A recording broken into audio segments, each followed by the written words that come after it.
सुभाष चंद्र बोस एक महान स्वतंत्रता सेनानी थे। तुम मुझे खून दो, मैं तुम्हें आज़ादी दूंगा।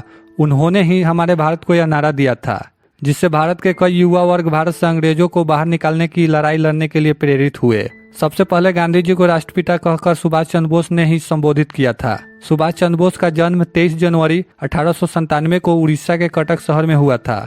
उनकी जयंती 23 जनवरी को पराक्रम दिवस के रूप में मनाई जाती है। नेताजी सुभाष चंद्र बोस की मौत भारत के इतिहास का सबसे बड़ा रहस्य है। तो दोस्तों आइए जानते हैं आज की इस वीडियो में आखिर नेताजी सुभाष चंद्र बोस की मौत रहस्य क्यों है।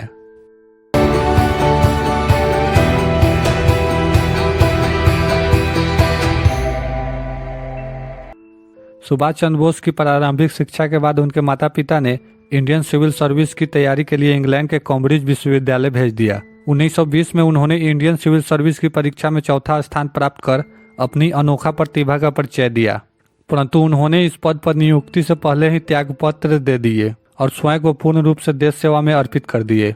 भारत वापस आने के बाद सुभाष चंद्र बोस ने शुरुआत में कोलकाता में सक्रिय कांग्रेस के सदस्य चित्तरंजन दास के नेतृत्व में काम किया। सुभाष चंद्र बोस ने चित्तरंजन दास जी को अपना राजनीतिक गुरु मानते थे। चित्तरंजन दास जी ने मोतीलाल नेहरू के साथ मिलकर कांग्रेस पार्टी को छोड़ा और 1923 में स्वराज पार्टी की स्थापना की, जिसका सुभाष चंद्र बोस ने समर्थन किया। जब 1937 में नेताजी सुभाष चंद्र बोस बर्लिन में रह रहे थे, तब अपनी सेक्रेटरी एमिली सेंकिल नाम की ऑस्ट्रेलियन युवती से शादी की। उन दोनों की एक अनीता नाम की बेटी भी हुई, जो वर्तमान में जर्मनी में सपरिवार रहती है। सन 1938 और 1939 में वे भारतीय राष्ट्रीय कांग्रेस के अध्यक्ष भी बने। महात्मा गांधी और सुभाष चंद्र बोस के विचार भिन्न भिन्न थे, लेकिन वे यह अच्छी तरह जानते थे कि महात्मा गांधी और उनका मकसद एक है, यानी देश की आज़ादी। 1939 में गांधी जी से मतभेद के कारण सुभाष चंद्र बोस ने कांग्रेस अध्यक्ष पद से इस्तीफा दे दिया। उसके बाद 3 मई 1939 को कोलकाता में उन्होंने फॉरवर्ड ब्लॉक के नाम से अपनी पार्टी की स्थापना की।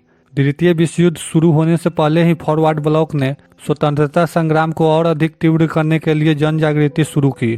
फॉरवर्ड ब्लॉक के सभी मुख्य नेताओं को कैद कर लिया गया।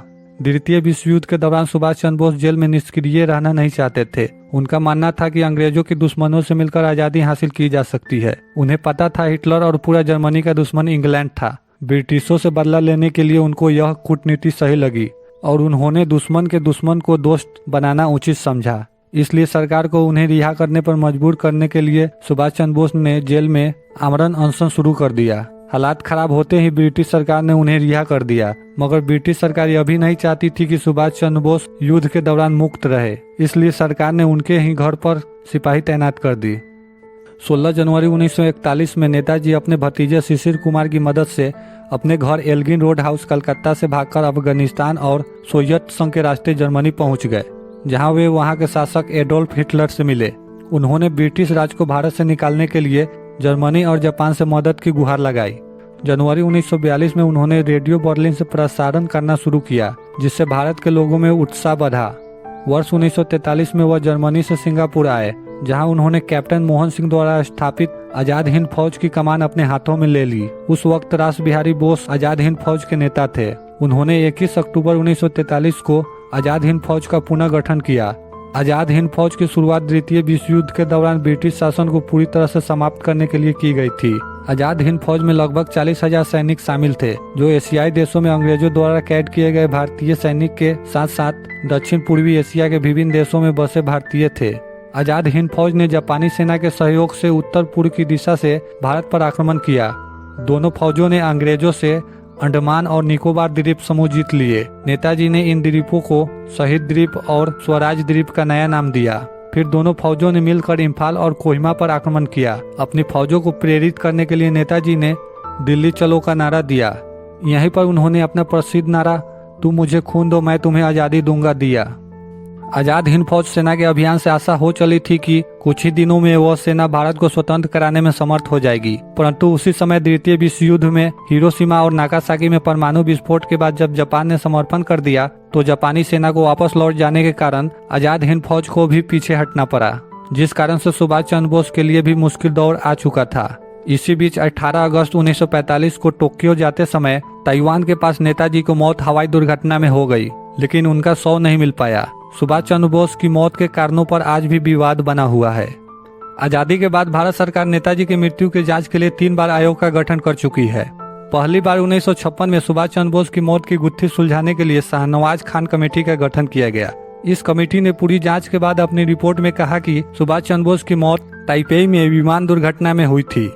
कहने को तो नेहरू सरकार की ओर से गठित कमेटी ने नेताजी की मौत की गुत्थी सुलझा ली, लेकिन इस पर कोई यकीन नहीं कर सका और सरकार को दोबारा आयोग का गठन करना पड़ा। 1970 में दूसरी बार जीडी खोसला आयोग कमेटी का गठन किया गया। इस आयोग ने भी 4 साल तक जांच की और जांच के बाद शाहनवाज खान कमेटी की कहानी सही ठहराया।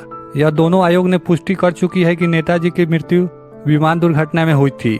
नेताजी की मौत की मिस्ट्री से पर्दा हटाने के लिए अटल बिहारी वाजपेयी सरकार ने 14 मई 1999 में मनोज कुमार मुखर्जी के नेतृत्व में तीसरा आयोग मुखर्जी आयोग बनाया, जिसने करीब 6 साल तक जांच की।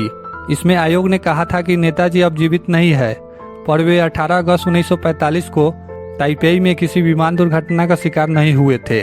दरअसल इस तारीख को कोई विमान दुर्घटना हुई ही नहीं थी। किसी भी आयोग को आज तक ऐसा कोई प्रमाण हाथ नहीं लगा जो साबित कर सके कि जिस विमान में नेताजी सफर कर रहे थे उसमें उन्हें बैठते हुए देखा गया था। सबसे बड़ी बात यह भी है कि सरकार ने नेताजी की मौत के रहस्य की जांच को लेकर 3 जांच आयोग बनाए, लेकिन उनकी रिपोर्ट कभी केंद्र सरकार द्वारा स्वीकृत नहीं की गई। आज भी सवाल बरकरार है कि क्या 1945 में विमान हादसे में ही सुभाष चंद्र बोस की मौत हुई थी? अगर हाँ तो यह हादसा था या हत्या? अगर नहीं तो नेताजी कहाँ गए और क्यों दुनिया से छुप कर रहे? दोस्तों, उम्मीद करता हूँ कि आपको यह वीडियो पसंद आया होगा। ऐसे ही वीडियो देखने के लिए चैनल को सब्सक्राइब कर ले। धन्यवाद।